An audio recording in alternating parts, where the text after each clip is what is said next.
তোমাদের সবাইকে জানাই অনেক স্বাগত। তোমরা সবাই কেমন আছো? আশা করি বেশ ভালো আছো। আমরাও বেশ ভালো আছি। আজ হলো বৃহস্পতিবার, আর আজকে যেন ঘুম থেকে উঠতে আমার অনেকটা লেট হয়ে গেছে। অ্যালার্ম দিয়ে রাখি প্রত্যেক দিন। আজও অ্যালার্ম দিয়ে রেখেছিলাম, অ্যালার্মও বেজেছিল জানো। দাঁড়াও, তার আগে দেখাই কি রান্না করব আজকে। কালকে কুমড়ো শাক এনেছিলাম সন্ধ্যাবেলায় বেরিয়ে, সেটাই কেটে রেখেছি। আর এখানে কিছুটা কাঁঠালের দানা কেটে রেখেছি, এটা আজকে বাটবো। আর এখানে কিছুটা কুমড়ো পাতা গোটা রেখে দিয়েছি, কুমড়ো শাকের তরকারিতেই দেবো। আর এই দেখো 7টা বাজতে 5 মিনিট বাকি, এখন এলাম আমি সবে রান্নাঘরে রান্না করতে। কতটা লেট বুঝতে পারছো? ওই যে বললাম না অ্যালার্ম বেজেছে, তারপরে চোখে এত ঘুম ছিল, ভাবলাম কি 5 মিনিট আর শুই, তারপরেই উঠে যাব। ওই 5 মিনিট শুতে গিয়ে আমার হয়ে গেছে অনেকটাই লেট। উঠেছি আজকে কটায় জানো? 6:45। আর 6:45 উঠে ঘড়িটা দেখেই আমি ভাবছি আমি এখন কি করব, বাসি কাজ করব না সোজা গিয়ে ভাতের হাঁড়িটা চাপিয়ে দেব। ভাবছিলাম আজকে হয়তো রান্না করে খাওয়াতেই পারবো না, এতটা লেট হয়ে গেছে।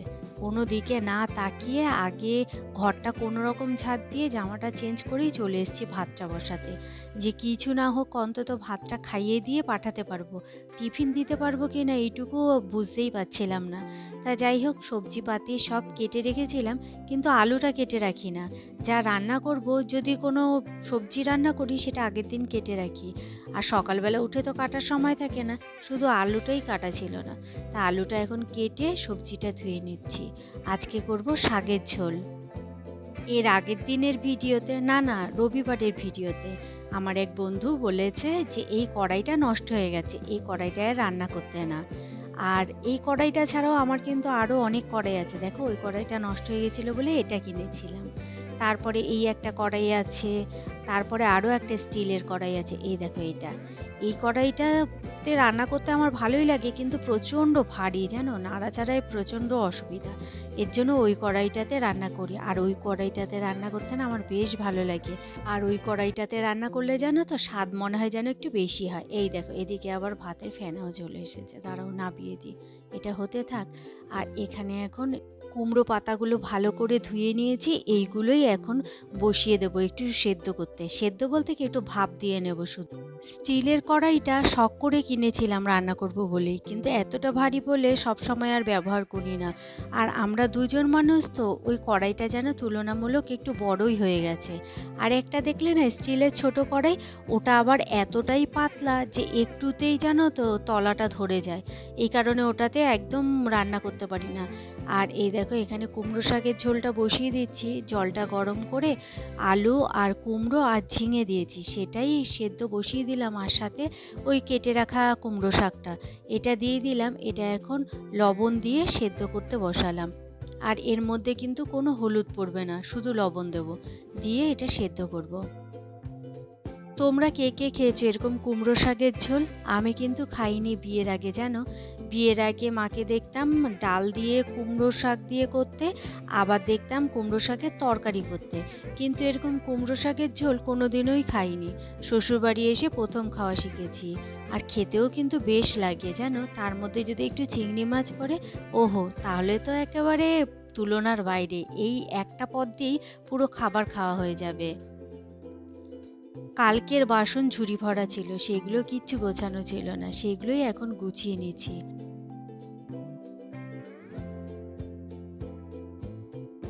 বিয়ের আগে অনেক কিছু খেতাম না জানো তো, কিন্তু বিয়ের পরে এসে অনেক কিছু খাওয়া শিখেছি।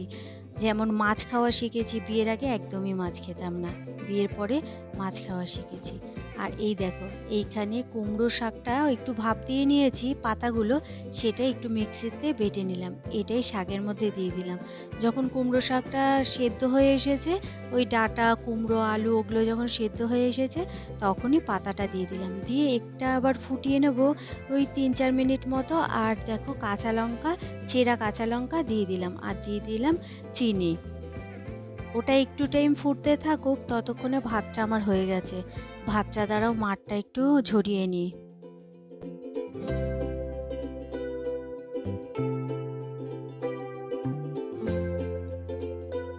এই রান্নাটা অনেকটা শুক্তোর মতো। আগে সেদ্ধ করে নিয়ে তারপর ঢেলে রাখলাম। এরপরে কড়াইতে সর্ষের তেল দিয়ে শুকনো লঙ্কা দিলাম। ২ টো শুকনো লঙ্কা গোটা দিলাম, ১টা ভেঙে দিলাম। আর বেশ খানিকটা কালো জিরে আর দিলাম আদা বাটা।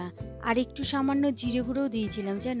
আদা বাটা দিয়ে যে কাঁচা গন্ধটা চলে যাবে তখনই এইটা সম্বাদ দিয়ে দেবো। ব্যাস, তাহলেই রেডি একেবারে কুমড়ো শাকের ঝোল। শুধু এর মধ্যে যেন রান্না করতে করতে ভাবছিলাম, ইস একটু যদি চিংড়ি মাছ দেওয়া যেত কি না ভালো হতো। কিছুক্ষণ ফোটানোর পর তারপরে নামিয়ে নিলাম। একদম রেডি আমার কুমড়ো শাক। এদিকে কাঁঠালের দানার ভর্তা রান্না করব বলে সেটাই এখন একটুখানি ভেজে নিচ্ছি। কালো জিরে, শুকনো লঙ্কা, একটা কাঁচা লঙ্কা আর পেঁয়াজ আর ওই কাঁঠালের দানা, ওটা একটু ভাজা বসিয়ে দিয়েছি। আর এখানে রাইয়ের খাবারটা বেড়ে নিচ্ছি। কুমড়ো শাকটা আর ভাতে দিয়ে দিলাম, কারণ ওই বাটাটা এখন হবে না, ওতে একটু সময় লাগবে। এই যে এখনো পর্যন্ত ঠিকঠাক মতো ভাজাই হয়নি। সেদ্ধ মনে হচ্ছে হয়ে গেছে জানো। দাঁড়াও তো একটুখানি একটা কেটে দেখি যে ভাজাটা হয়েছে কিনা। হ্যাঁ, সেদ্ধ হয়ে গেছে। আর একটু ভাজা হলেই তারপর বাটাটা করে দিতে পারবো। ততক্ষণে চলো গিয়ে টিফিনটা গুছিয়ে দিই। বাটাটা দিয়ে নইলে খাইয়ে দিয়েই পাঠাবো। বাটা বলো ভর্তা বলো আর কি যেটাই, ওটা দিয়ে খাইয়ে পাঠিয়ে দিতে পারবো, কিন্তু টিফিনে আর দিতে পারবো না। যাই হোক, টিফিনটা এখন গুছিয়ে দিচ্ছি ব্যাগে। আর ঘরের পরিস্থিতি দেখেছো,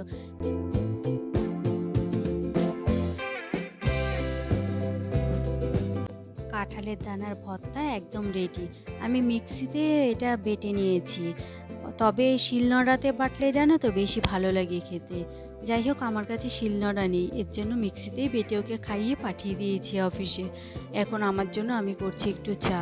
আমার গলাটা না প্রচণ্ড পরিমাণে ব্যথা করছে, জানি না ঠান্ডা লেগেছে মনে হচ্ছে আবার। আমার ঠান্ডা লাগলে না ওই গলা ব্যথা করলেই একমাত্র বুঝতে পারি, এছাড়া সর্দি টর্দি কিছুই হয় না, এর জন্য বুঝতেও পারি না। চলো এবারে শান্তি মতো চাটা খেয়ে নিই। ভাবতেই পারিনি জানো আজকে যে ওকে টিফিনটা দিয়ে পাঠাতে পারবো খাইয়ে। যাই হোক, এক এক দিন এরকম হয়েই থাকে তাই না। এমন ঘুমিয়েছি যে বেলাই হয়ে গেছে। আজকের আকাশ পুরো মেঘলা মেঘে ঢাকা, তবে এখন বৃষ্টি নেই। আর এদিকে দেখো চাটা খেয়ে আমি কাজ করতে আসছি, ওমা দেখি কি এখানে খচর মচর আওয়াজ। তারপরে দেখি ওমা এনারা এসেছে, জানালাটা তো খোলা হয়নি, তার জন্য এনারা নিশ্চিন্তে এখানে এসে কি যে খাচ্ছে ভগবান জানে। মাটির মধ্যে ওরা কি পাচ্ছে কে জানে, কোনো পোকামাকড়ও নেই। আর এ তো জানালার সামনেই চলে এসেছে। একবার শুধু দেখো আমার ঘরটার অবস্থা, উফ, দেখে এত বিরক্তি লাগছে, কতক্ষণে পরিষ্কার করবো এটা তাই ভাবছি। আগে চাটা খেয়ে নিলাম, না হলে গলাটা এত ব্যথা করছিল পেরে উঠছিলাম না। চলো এবারে ঘরের কাজটা করে নিই, আজকে একটা বড় কাজ করব। আগে এই কাজটা করে নিই, তারপরে ঘর দরজা পরিষ্কার না থাকলে অন্য কাজেও মন বসবে না। চলো এই কাজটা করে নিই।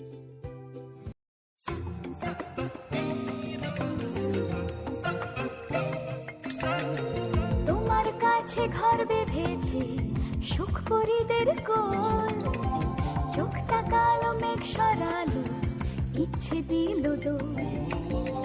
তুমি আমার স্বপ্নতে সাজাও বড় যত্নতে, আদর ঢেলে আলো আধারের সংসারে।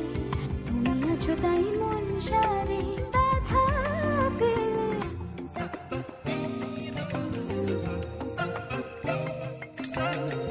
তোমার কাছে ঘর বেঁধেছি সুখ পরিদের কোল, চোখ তাকালো মেঘ সরালো, ইচ্ছে দিল দোল।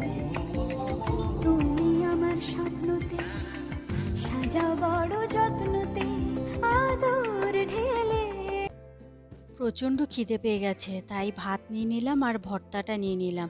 আর এখন যেন কটা বাজে, এই দেখো 11টা 35। খিদেতে পেট জ্বলছে, তার জন্য ভাবলাম রান্নাঘরের কাজ পড়ে থাক। এখানে বাসন রয়েছে, এখানে রয়েছে গ্যাস মোছা, রান্নাঘরের কোনো কাজই হয়নি। আগে খেয়ে নিয়ে তারপরে কাজটা করব। খেয়ে দিয়ে রান্নাঘর পুরো পরিষ্কার করে নিয়েছি। আর তারপরে আসলাম আজকে ফ্রিজটা পরিষ্কার করব। দেখেছো ফ্রিজটা কীরকম অপরিষ্কার হয়ে রয়েছে। আজকে পুরো ফ্রিজের থেকে যা আছে সব কিছু বের করব। আর বাজারটাও একেবারে শেষ, তাই ভাবলাম বাজার এনে ঢোকানোর আগে এই ফ্রিজটা পুরোটাই পরিষ্কার করে নিই, কারণ একবার বাজার ঢুকে গেলে আর পরিষ্কার করতে পারবো না। আর আজকে ছাড়া সময়ও হবে না। তার জন্য সব কিছু বের করে নিচ্ছি আগে। সব কিছু বের করে নিয়ে তারপরে ফ্রিজটা পুরো ভালোভাবে আজকে ডিপ ক্লিন করব।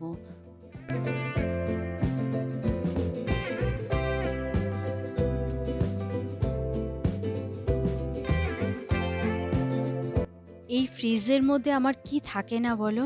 মুখে মাখার ক্রিম থাকে, তারপরে মুদিখানার জিনিসপত্র থাকে।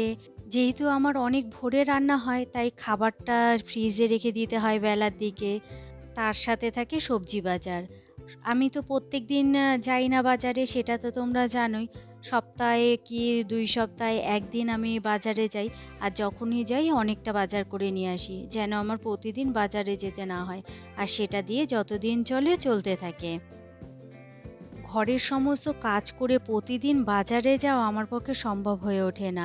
আর আমার ভালোও লাগে না জানো প্রত্যেকদিন বাজারে যেতে। আর তার মধ্যে আমার তো আছে মাইগ্রেনের ব্যথা। রোদ লাগলেই বা বৃষ্টির জল পড়লেই মাথা যন্ত্রণা শুরু হয়ে যাবে। তখন তো কাজবাজ মাথায় উঠবে, না হলে ওষুধ খেয়ে আমাকে কাজ করতে হবে। আর এই মাইগ্রেনের ওষুধ খেলে না প্রচণ্ড পরিমাণে শরীর দুর্বল লাগে জানো। এর জন্য খেতে চাই না সহজে।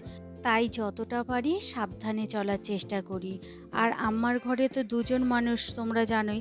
আমি যদি বিছানায় শুয়ে পড়ি তাহলে রায়ের অফিস তো বন্ধই। আবার এদিকে ওকে ছুটি নিয়ে বাড়িতে বসে থাকতে হবে। আর এদিকে প্রাইভেট কোম্পানিতে কাজ তো আর তোমাকে বেশি দিন ছুটি দেবে না। এর জন্য খুব হিসাব করে চলতে হয়। আর এই দেখো এই জায়গাটার অবস্থা কি হয়েছে দেখেছো? ওই যে সব ধরনের সসটা এখানে রাখা হয় তো, ওই সসই এখানে পড়েছে। আর তার জন্য ওই জায়গাটা এরকম দাগ হয়ে গেছিল। একটু স্কচব্রাইট দিয়ে ডললাম আর পুরোই পরিষ্কার হয়ে গেল। মাঝে মধ্যে জানো তো আমার এই ফ্রিজটাও ছোট লাগে। মনে হয় যেন ফ্রিজটা ছোট হয়ে গেছে। আরেকটু বড় হলে বেশ ভালো হতো। আর কি যতটা বড় তাতে কিন্তু ২ জনের হয়ে যাওয়ার কথা। কিন্তু ওই যে এত জিনিস ফ্রিজে থাকলে তাহলে তো লাগবেই জায়গা, তাই না বলো? ওইগুলো মাজতে, মাজতে দৌড়ে এসেছি। দেখি বৃষ্টিই নেমেছে। বৃষ্টির জল জানালা দিয়ে ঢুকলে পরে খাটটা পুরো ভিজে যাবে। এই কারণে ওই জানালাটা বন্ধ করে দিলাম। আর দেখো আকাশ পুরো মেঘে ঢাকা। আর ঝিরঝির করে বৃষ্টিও নেমেছে, সাথে আবার হাওয়াও দিচ্ছে। বোঝা যাচ্ছে আমার ক্যামেরাতে মনে হয় অতটা ভালো বোঝা যাচ্ছে না যে বৃষ্টি শুরু হয়েছে। খুব বেশি না, ঝিরঝির বৃষ্টি হচ্ছে। আবার চলে এলাম এইগুলো মাজা ঘষা করতে, কারণ পুরোটা তো কমপ্লিট করতে পারিনি। তার আগেই চলে গেছি ঘরে।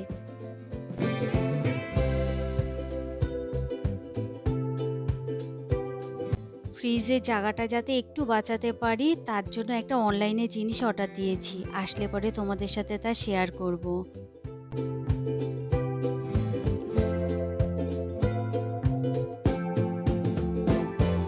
ভেবেছিলাম ব্যালকনিটার ওখানে সব শুকোতে দেবো, কিন্তু এই যে বৃষ্টি চলে এলো আর এই জায়গাটাতেই সব কিছু শুকাতে দিলাম। আর এর নিচে রয়েছে ওই ছোট ছোট দরজার পাশে যেইগুলো থাকে আর কি, দরজাটার মধ্যে যেইগুলো থাকে খাপগুলো, এইগুলো এখানে রেখেছি। আর সব কিছুই এখানেই রেখেছি। তো ওইখানটা দিলে ভালো হতো আর কি, ওই ব্যালকনিটাতে যদি রোদ থাকতো ভালো হতো। আর দেখেছো এখন বাজে 1টা 20। এই যে এখানে সব ঝুড়ি করে করে সব রেখেছি, এই সব ছিল ফ্রিজের ভেতরে। কৌটা কাটা সব দেখছো না সমস্ত কিছু। আর এই দেখো ফ্রিজটা পুরো পরিষ্কার করেছি, কি সুন্দর লাগছে দেখতে। আবার গোছাবো যখন তখন আরো সুন্দর লাগবে। আর স্নান টান করে ঘর মুছে স্নান করে পুজোটা দিয়ে নিলাম। আজ তো বৃহস্পতিবার। ফুল দেয় জানো তো এখন একদম অল্প করে, বর্ষাকাল না, তার জন্য ফুল পচেও যায় আর দেয়ও খুব অল্প করে। তারপরে পুজো টুজো দিয়ে চলে এলাম তোমার ফ্রিজটা গুছিয়ে নিতে। কারণ জানো তো আমি যদি একবার খেয়ে নিই তাহলে আর কাজ করতে পারবো না। তার জন্য ভাবলাম আগে ফ্রিজটাও পুরো গুছিয়ে নিই, তারপরে খাওয়া দাওয়াটা করব। চলো এবারে ফাইনাল লুকটা দেখে নেবে কেমন গোছানো হলো। চলো আজকের ভিডিওটা তাহলে এখানেই শেষ করছি। তোমরা সবাই ভালো থেকো, সুস্থ থেকো, সাবধানে থেকো। আর ভিডিওটা ভালো লাগলে প্লিজ একটা লাইক, একটা কমেন্ট করো আর সাবস্ক্রাইব করে আমার পাশে থেকো। চলো আজকের মতো টাটা, দেখা হচ্ছে অন্য কোনো দিন অন্য কোনো ভিডিওর সঙ্গে।